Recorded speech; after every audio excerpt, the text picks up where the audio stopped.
The morning of September 8, 1944, began like any other war-weary day in London. A familiar weariness hung over the city's inhabitants, a quiet resignation to the ever-present threat of German attack.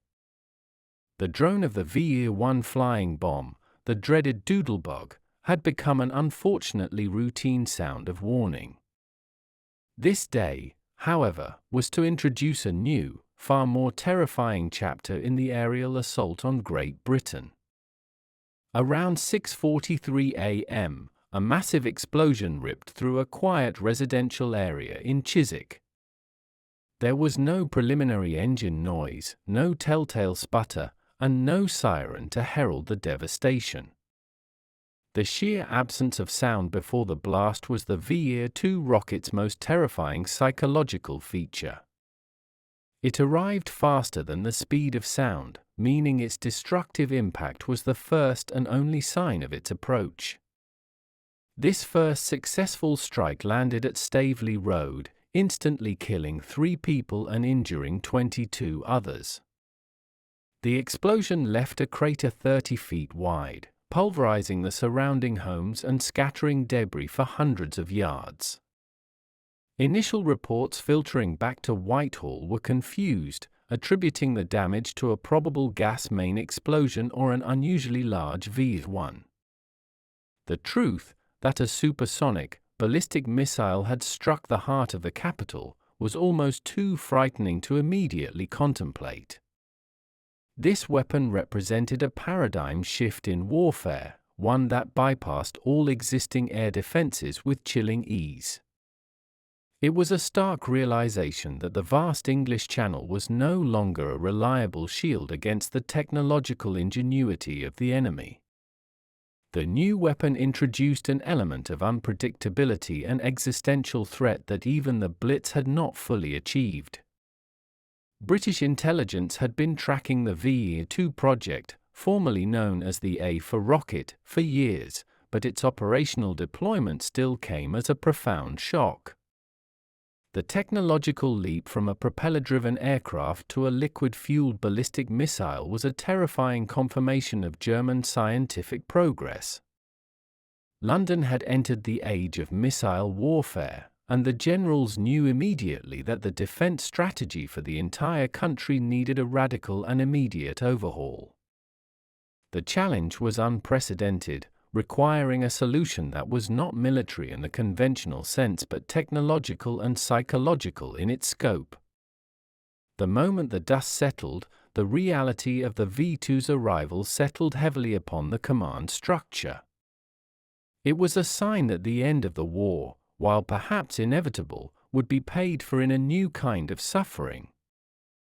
The general sentiment was one of grim determination to understand and defeat this silent killer from the skies.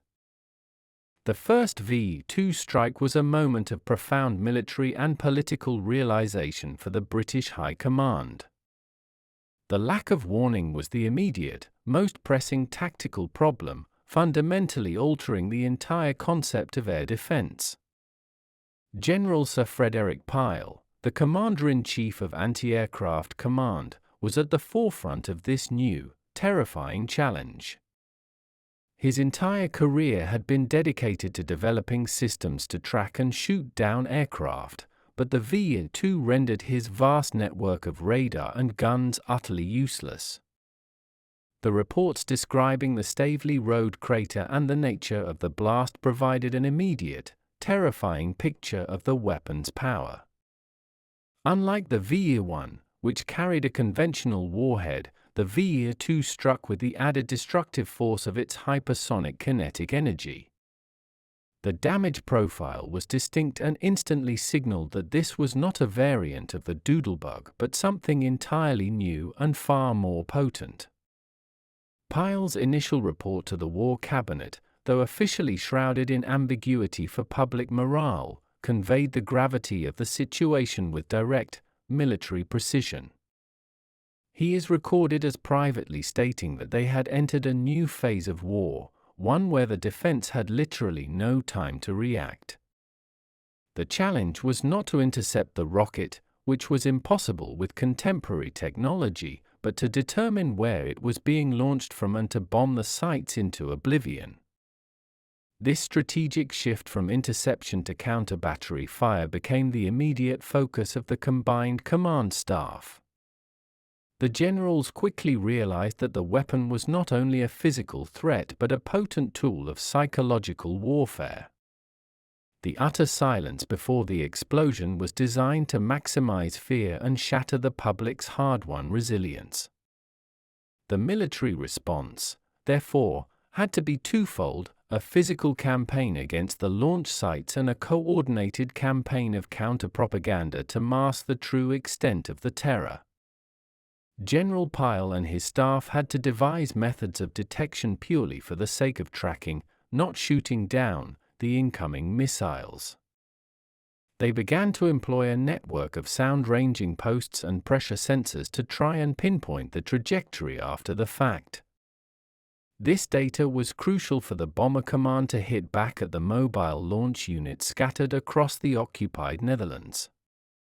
The very first V-2 strike confirmed their worst fears from intelligence reports that had long been dismissed as somewhat exaggerated speculation. The fact that the rocket was reliably operational and capable of hitting a metropolitan area from hundreds of miles away was a logistical triumph for the enemy.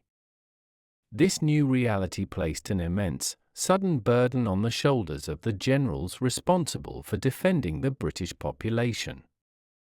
They knew that the technological gap was vast and that victory would depend on outthinking, not outfighting, the new missile threat.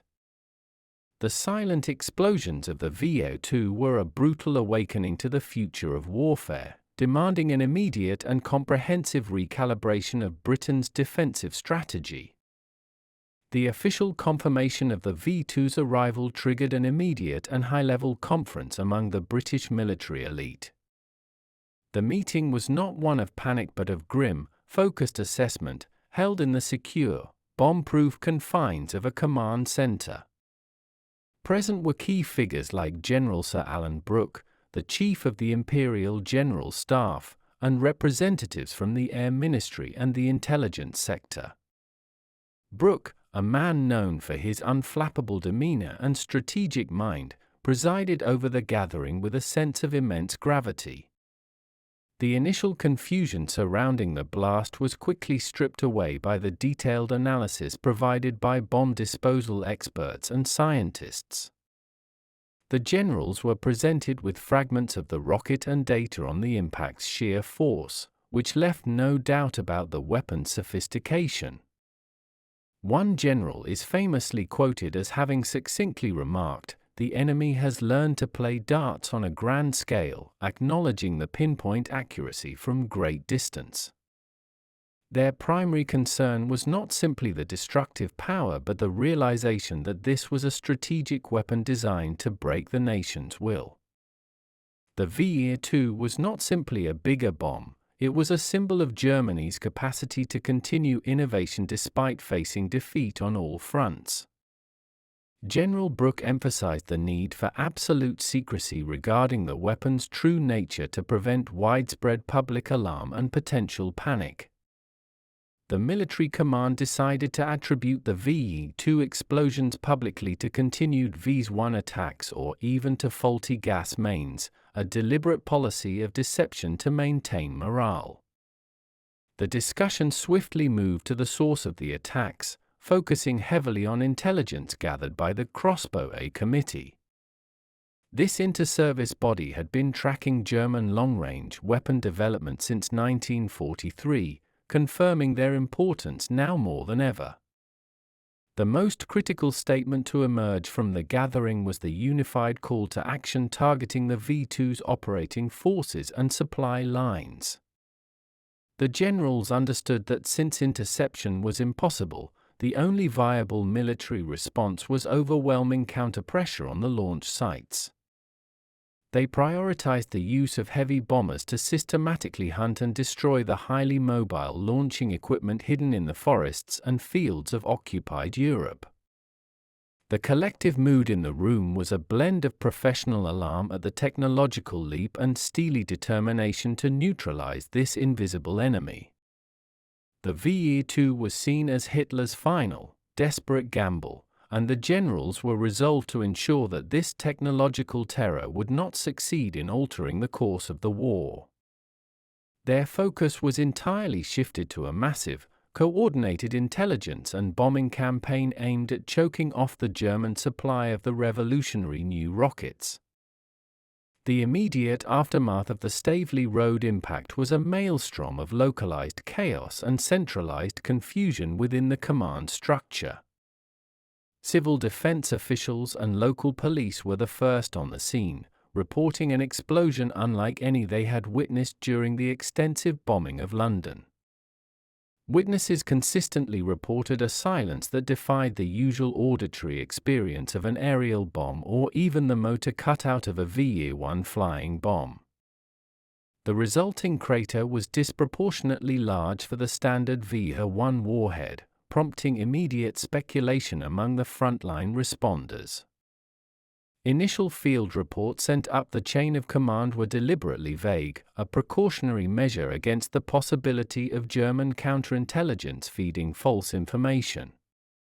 This necessary vagueness, however, contributed to a temporary but significant uncertainty in the higher echelons of military intelligence. The Chief of Staff's office initially logged the event under the generic code for a major incident, still leaning toward a catastrophic gas explosion theory. It was the scientists and technical experts, already engaged in the crossbow work, who first pushed back against the localized explanations. They had been studying the telltale seismic and acoustic data that suggested an object traveling faster than sound had delivered a high-impact warhead. Their insistent analysis, based on subtle instrumentation readings, gradually overcame the military's default assumption of familiar weaponry. One general, upon reading the raw telemetry data, reportedly dismissed it as science fiction, highlighting the disbelief that a ballistic missile was now a reality. The sheer technological audacity of the weapon made it difficult for even seasoned military minds to accept its sudden presence over London. The confusion also stemmed from the lack of a clear-cut defensive response, leaving the anti-aircraft command grappling with its own obsolescence. General Pyle's headquarters struggled to integrate the V-2's properties into their existing models of defense, finding all their previous work invalidated. The need to maintain public calm while verifying the existence of a genuinely undetectable weapon created a massive bureaucratic and moral challenge. The generals had to coordinate a policy that was simultaneously deceptive to the public and ruthlessly truthful internally to craft an effective counter-strategy. The initial hours were a race against time, as every command center waited for the decisive, irrefutable evidence that confirmed the enemy's terrifying new capability. It was the fragment of specialized rocket material recovered from the impact zone that finally dissolved all doubt and forced a swift, unified realization of the new threat. The moment of confusion quickly solidified into a moment of grim, focused clarity, paving the way for the desperate but necessary counteroffensive. The definitive proof of the V-2's true nature arrived not from military observation but from the painstaking, forensic work of British scientists and ordnance experts. Teams from the Ministry of Supply were immediately dispatched to the impact site to gather every scrap of material from the massive crater. These fragments, often no larger than a man's hand, were the keys to unlocking the secrets of Hitler's devastating new rocket. The debris was carefully analyzed under high-security conditions, quickly revealing materials and construction techniques far beyond conventional German bombs. The presence of highly specialized alloy metals and the intricate plumbing of liquid fuel delivery systems confirmed that this was a truly revolutionary weapon. Intelligence officers working on the Crossbow project compared the fragments to captured documents and aerial reconnaissance photographs of the V-2 test site at Peenemünde. The synthesis of physical evidence and long-held intelligence made the conclusion inescapable: the A4 rocket, the V-2, had arrived.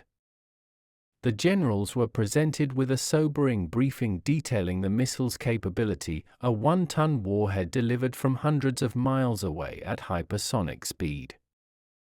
One particularly telling moment involved a general reportedly examining a piece of the rocket's casing and simply stating, "They have done it then, the age of the long-range artillery shell is here." This quote captured the military's realization that the V-2 was essentially artillery without distance limits, making London a permanent, frontline target.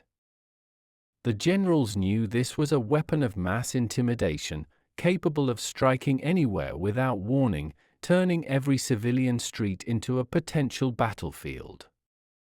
The implications for strategic planning were immediate and severe, forcing them to re-evaluate the disposition of forces and the priority of targets for the Royal Air Force. It became abundantly clear that the focus had to shift entirely from aerial defense to ground-based counteroffensive against the launch infrastructure. The revelation of the V-2's operational status forced a strategic pivot, prioritizing the destruction of transport routes, fuel depots, and the rocket assembly plants themselves. The British High Command understood that the only defense was a preemptive offense, striking the German ability to launch rather than attempting the impossible feat of interception. The true nature of the V-2 was not just its physics but its ability to render the traditional, static defenses of an island nation obsolete. This crucial moment of confirmation spurred a unified and urgent plan of action, cementing the generals' resolve to neutralize the terror weapon before it could cripple national morale. The immediate and unvarnished assessment from the British generals focused on the V-2 as a war-winning concept rather than a decisive battlefield weapon. They quickly calculated that Germany did not possess the industrial capacity to produce the rockets in numbers that would genuinely crush the Allied war effort. However, the generals were equally certain that the V-2's psychological impact far outweighed its limited material damage. General Sir Alan Brooke, whose diaries reveal the intense pressure of the war, would have offered a particularly grim, yet pragmatic, view of the situation.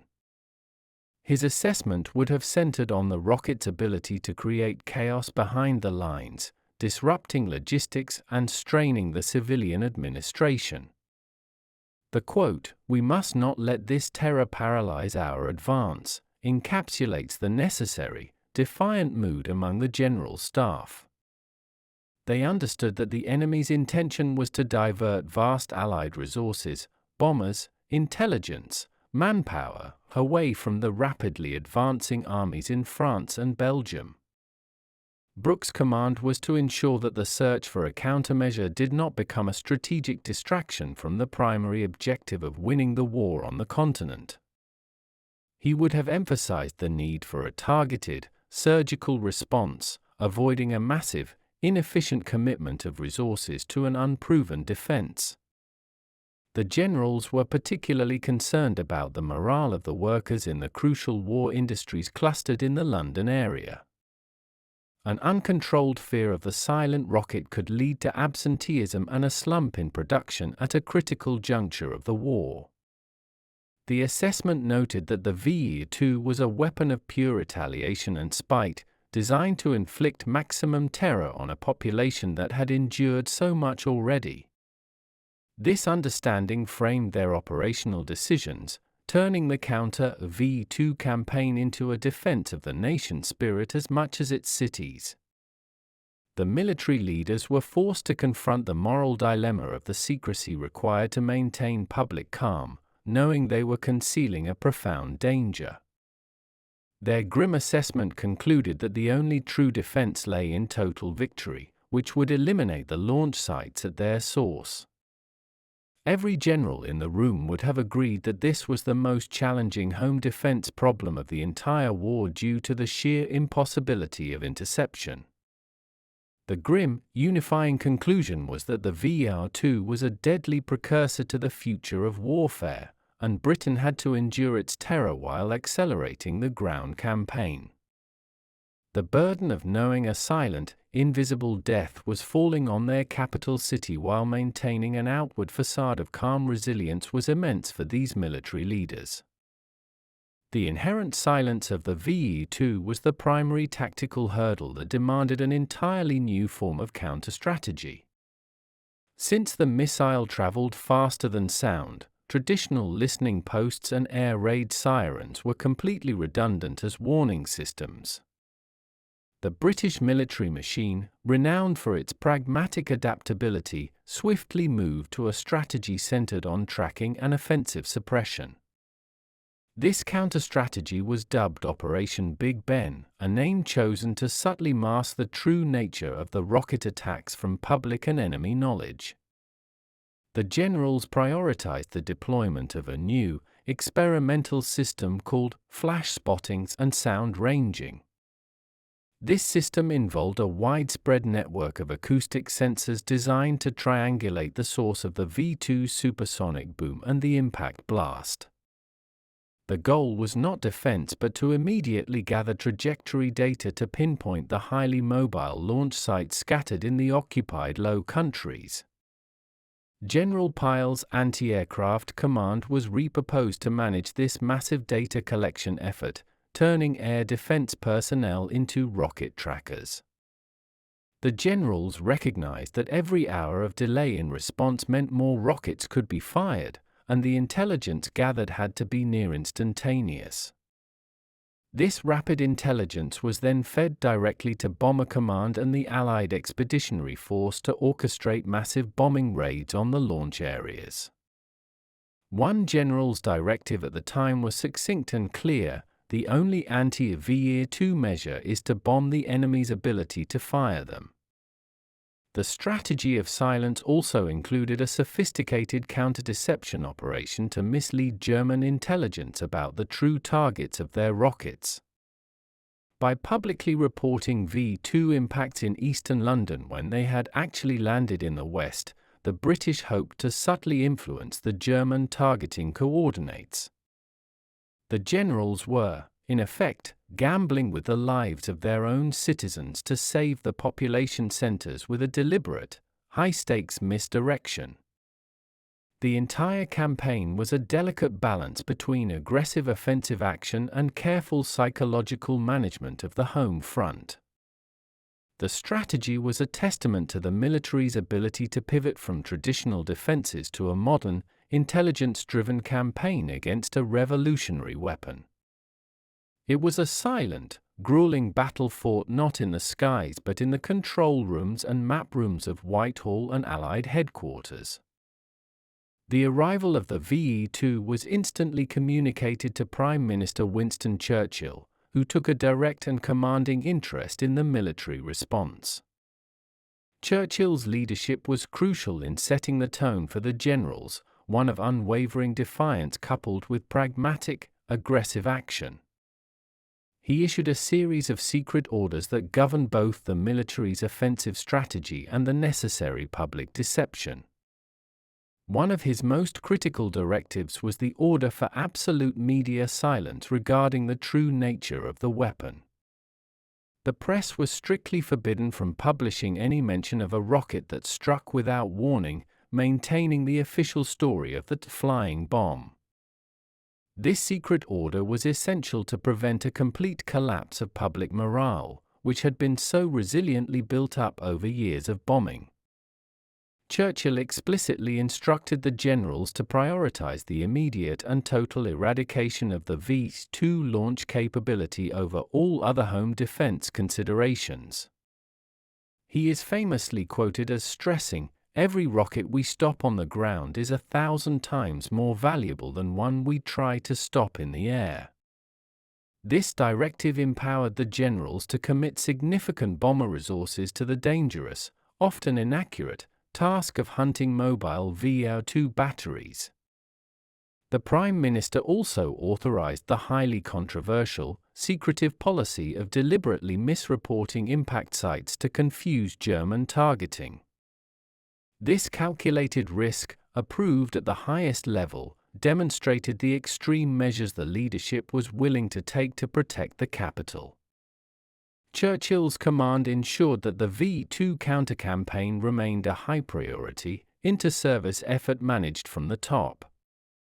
The generals received the full political backing necessary to make difficult, unpopular, and often secret strategic choices without bureaucratic interference. His personal involvement ensured that intelligence sharing between the British and American forces was seamless and immediate, accelerating the counter-response. The secret orders were a reflection of a resolute political will to survive this final, terrifying technological test of the war. The generals knew they were acting under the shadow of the great leader's personal determination to defeat the ultimate terror weapon of the Third Reich. For the British generals, the V-2 represented a weapon that primarily targeted the national psyche rather than just buildings and people. Its silence before the blast meant there was no opportunity for warning, no chance to take cover, stripping civilians of their last shred of defensive control. The psychological dimension of the V-2 attack was the subject of intense study and concern among the high command and government sociologists. A general's private comment recorded at the time expressed the unique horror: "It's the only bomb that kills you with the silence before the noise." The lack of an audible warning was deemed far more terrifying than the noisy arrival of the V-1, which at least gave a few seconds for prayer or flight. The military had to manage the very real threat of mass hysteria or a significant exodus from the capital, which could paralyze the war effort. This understanding drove the policy of concealment, as the truth about an undetectable, unstoppable missile was considered too corrosive to public morale. The generals were tasked with maintaining a visible, confident military presence, even though they were powerless to stop the incoming rockets. They publicly emphasized the continuing effectiveness of the V-1 defenses, implicitly linking the V-2 attacks to the familiar, less terrifying predecessor. The campaign against the V-2 was, therefore, an elaborate, prolonged operation in misdirection and manufactured confidence. The generals relied heavily on the ingrained resilience of the British people, hoping that their historical stoicism would withstand this final shock. Reports from the Ministry of Information consistently monitored the public mood, feeding back vital data that guided the generals' messaging strategy. The success of the counter-campaign hinged on keeping the public working and believing that the defense efforts were successfully mitigating the threat. The psychological battle was won inch by painful inch, through every act of determined stoicism by the citizens under a constant, silent threat. The generals understood that the spirit of the Blitz was the most effective shield against the V-2's terror, and they were resolved to protect that spirit at all costs. The response to the V-2 was a decisive victory for inter-service and scientific collaboration, led by the generals but executed by civilian experts. Since interception was technologically impossible, the countermeasure had to be a pure engineering and intelligence solution. The key to the solution lay with the brilliant, often eccentric scientists and engineers working under the crossbow umbrella.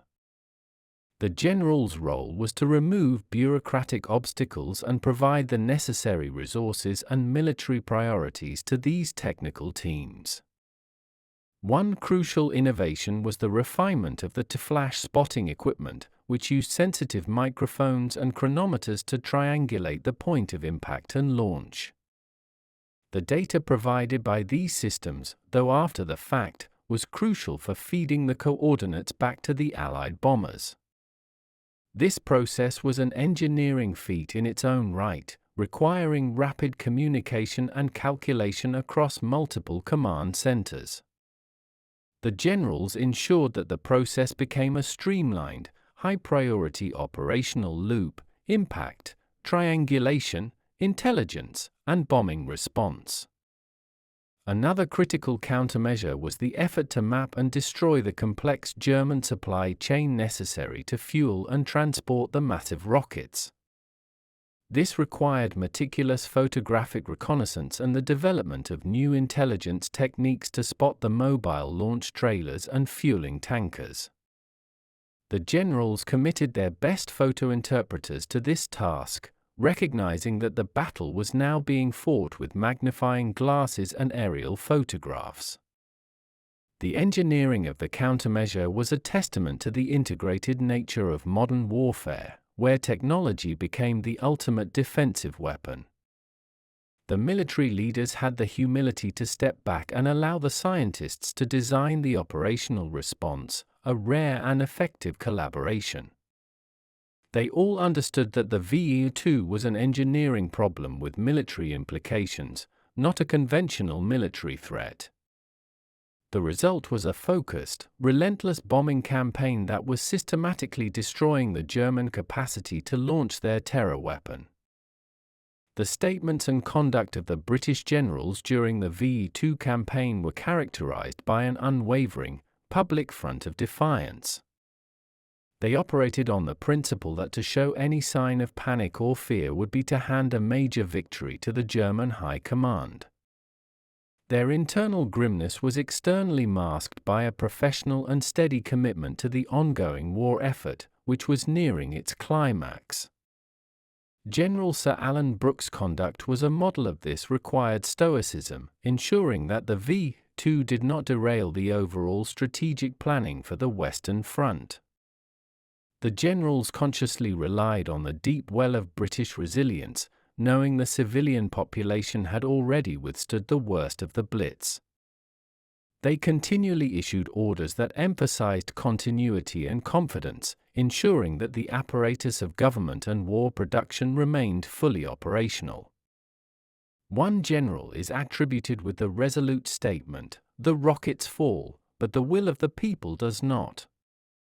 This sentiment guided the military's interaction with civil defense, encouraging them to maintain their morale-boosting visibility. The defiance was also operational, as the generals refused to withdraw troops or essential war services from the London area despite the clear risk. To have evacuated key personnel would have been to admit defeat in the psychological battle that Hitler was so determined to win with his new weapon.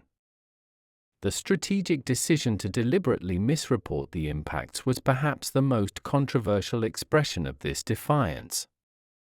It was a cold, hard choice that placed the greater good of confusing the enemy above the immediate safety of specific civilian populations.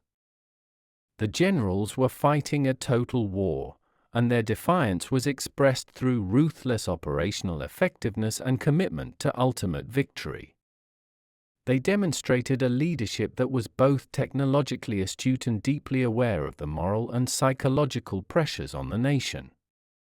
The final chapter of the war on the home front was fought and won by the quiet, sustained defiance of the British military leadership and the citizens they protected. The V-2 campaign, though ultimately a failure for Germany, left an indelible mark on the British generals and the future of military strategy. Their immediate reactions and subsequent counter-strategy effectively ushered the world into the age of missile warfare. The generals were forced to retire all outdated concepts of defense and embrace the reality of supersonic, long-range threats. The lessons learned in the desperate hunt for V-2 sites formed the foundational knowledge for post-war strategic missile defense systems. General Pile's futile but necessary efforts to track the rockets paved the way for modern satellite and ballistic missile early warning systems.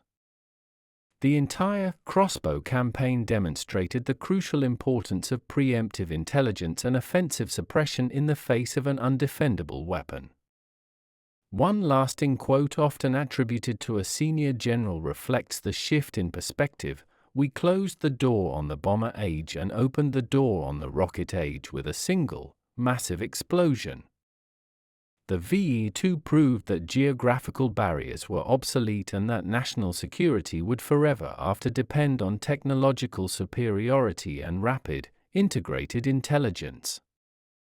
The secrecy surrounding the V-2 strikes had a lasting impact on how governments managed information during times of crisis. The careful manipulation of impact data during the war became a classic example of high-stakes information warfare studied by militaries globally.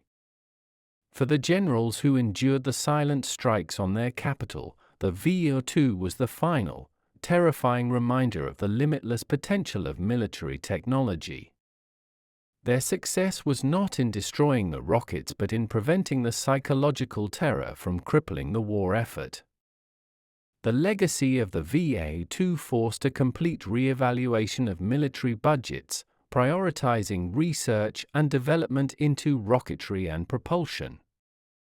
The quiet resolve of the generals in the map rooms of London ensured that the terror weapon did not change the final outcome of the Second World War.